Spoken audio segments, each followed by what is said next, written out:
ഇന്നാണെങ്കിൽ എന്തെന്നില്ലാത്ത ഒരു ഫോഗാണ് കേട്ടോ ഇവിടെ. രാവിലെ ഞാൻ വാതിൽ തുറന്ന് നോക്കുമ്പോൾ നല്ല മഞ്ഞ അങ്ങട്, എന്താണെന്നറിയില്ല. ഈ തണുപ്പൊക്കെ പോവാറായപ്പോഴാണ് ഈ ഫോഗൊക്കെ ഇങ്ങനെ വന്നുകൊണ്ടിരിക്കണേന്ന് എനിക്ക് തോന്നണം കേട്ടോ. അങ്ങനെ രാവിലെ എണീറ്റ് പണികളൊക്കെ തീർത്ത് പിള്ളേരെ സ്കൂളിലേക്ക് പറഞ്ഞു വിട്ടു കേട്ടോ. പിന്നെ തിരിച്ച് വന്ന് കഴിഞ്ഞിട്ടാണ് ഞാൻ നൈഹൂനെ കൊണ്ടുപോയിട്ട് തിരിച്ച് വന്ന് കഴിഞ്ഞിട്ടാണ് ഞാൻ ബ്രേക്ക്ഫാസ്റ്റ് കഴിക്കുക. ഞാൻ അപ്പം ചുട്ട് കഴിക്കുള്ളൂ കേട്ടോ. ഈ ചപ്പാത്തിയൊക്കെ ചൂടോടെ കഴിക്കണം. പിന്നെ ചപ്പാത്തി നമ്മളില്ലേ നല്ല ഇങ്ങനെ ചായയിൽ മുക്കി കഴിക്കണം. അടിപൊളി ടേസ്റ്റ്. ചായ അല്ലെങ്കിൽ കാപ്പി കേട്ടോ. ഞാൻ കാപ്പിയിലാണ് മുക്കി കഴിക്കാറ്. നല്ല ടേസ്റ്റാണ്. എത്ര എണ്ണം കഴിക്കാമെന്ന് അറിയില്ല കേട്ടോ. ഒരു 5-6 ഞാൻ കഴിക്കും. കറി ഇല്ലെങ്കിൽ ഞാൻ ചപ്പാത്തി അങ്ങനെ കഴിക്കാം കേട്ടോ. പിന്നെ നമ്മൾ പണി അങ്ങോട്ട് തുടങ്ങി. അല്ലാതെ ഇപ്പോൾ എന്താ ചെയ്യുക, വെറുതെ ഇരിക്കാൻ പറ്റിയിട്ടില്ല. എന്തെങ്കിലുമൊക്കെ തിന്നണ്ടേ, വീടും പേരെയൊക്കെ വൃത്തിയാക്കി വെക്കണ്ടേ. അതുകൊണ്ട് നമ്മൾ പണി അങ്ങോട്ട് തുടങ്ങി.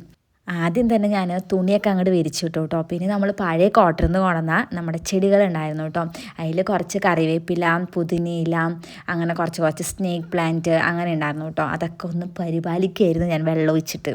പിന്നെ ഞാൻ ഇൻസ്റ്റഗ്രാമിൽ കണ്ട ഒരു റെസിപ്പിയാണ് കേട്ടോ. നമ്മുടെ വൻപയറില്ലേ, ഉണക്കപ്പയറെന്ന് ഞങ്ങൾ പറയാം.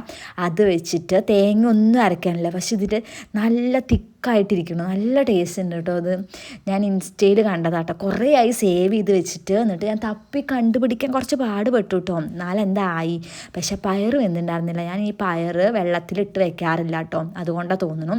അപ്പോഴാണ് ഉമേഷ് വിളിച്ച് പറയണത് ഉമേഷിന് ലഞ്ച് കൊടുക്കാൻ വേണ്ടിയിട്ട്. ഞാനാണെങ്കിൽ നൈഹുവിനെ വിളിക്കാൻ പോണ വഴിക്കാട്ടോ ഉമേഷിന് ലഞ്ച് കൊടുക്കാറ്. അപ്പോൾ ഞാൻ എങ്ങനെയൊക്കെയോ പയറിന്ന് വേവിച്ചിട്ട് പാക്ക് ചെയ്ത് ഉമേഷിന് കൊടുത്തു കേട്ടോ. പോണ വഴിക്കാണ് നമ്മൾ ഉമേഷ് ജോലി ചെയ്യണത് കേട്ടോ. അപ്പോൾ ഉമേഷിന് അതൊക്കെ കൊടുത്ത് നൈഹുവിനെ പോയി വിളിച്ചിട്ട് വന്നു കേട്ടോ. ഞാൻ 1:20 ആകുമ്പോഴാണ് അവിടെ നിന്ന് ഇറങ്ങാം കേട്ടോ. പിന്നെ നൈഹുവിനെ വന്നിരുന്ന് പഠിപ്പിക്കാൻ തുടങ്ങി. നൈനുക്കുട്ടീനെയും എക്സാമൊക്കെ തുടങ്ങാറായില്ലേ. ഇവർക്ക് മാർച്ചിൽ എക്സാം തുടങ്ങും. ഇപ്പോൾ റിവിഷൻ ടെസ്റ്റ് നടന്നുകൊണ്ടിരിക്കുകയാണ് 2 പേർക്കും.